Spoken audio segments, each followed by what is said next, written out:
Hello, my name is Lily. I did my passage on 1 Corinthians 11, 2 through 16, which is on head coverings. And I discussed that the theme of 1 Corinthians 11, 2 through 16 seems to convey and emphasize the preservation of the glory of God. And my thesis for this was that Paul's distinction on head coverings serves the purpose of distinguishing the husband and the wife in headship for the glory of God. So everything that he discusses through this passage is all for the glory of God. And so I broke up this big section into 6 smaller sections. And so the first section was praise for adherence to traditions, which is just verse 2. And so he starts off his letter by praising the Corinthians for keeping the traditions, which is something that he had emphasized in 2 Thessalonians 2:15. And so he goes back and praises them before he dives into what the issue he's going to be talking about here is. The second section I had was on the principle of headship.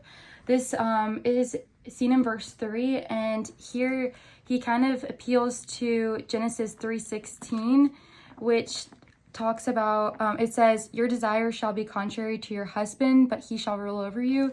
This is in the curse when he's talking to the woman and how the man is going to rule over her. And so in verse 3 it says, but I want you to understand that the head of every man is Christ, the head of a wife is her husband, and the head of Christ is God.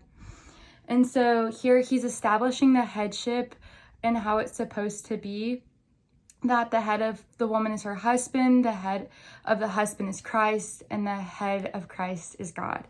The third section immediately goes into shaming one's head and what that looks like. This takes place in verses 4 through 6. As he talks about dishonoring the head and head coverings and how that happens, the head refers to their headship. Referring to what he had already talked about in verse 3. And all of this hinges on the very first verse of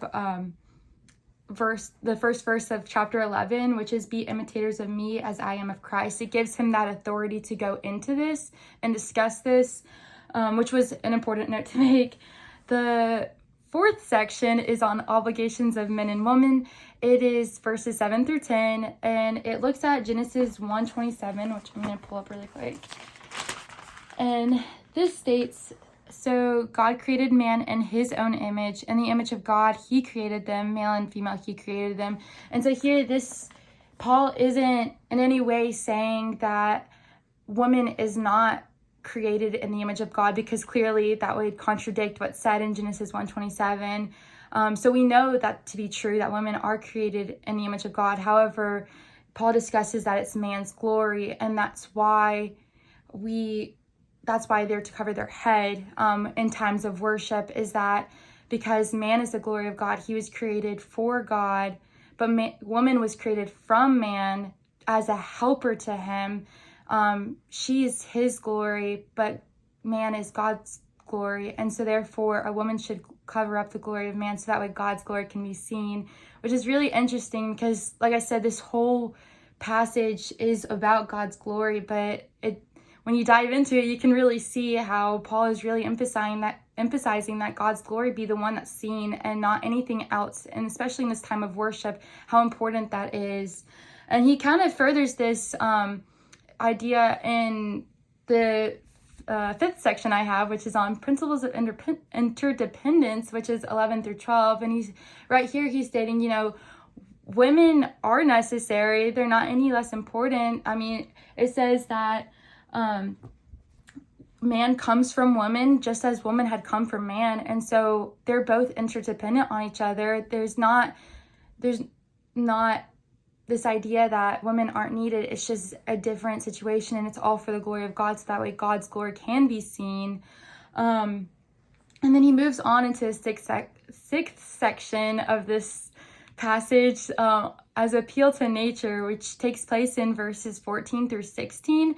And here Paul just kind of wraps up what he's saying by giving some rhetorical questions and ending with somewhat of an assumption of understanding that the Corinthians hear what he's saying and that they're going to do that. And he does that through those rhetorical questions.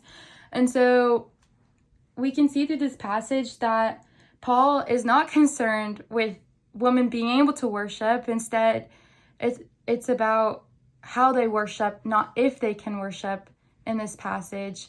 And that's all going back to the glory of God and that being seen rather than what's going on and the focus going elsewhere.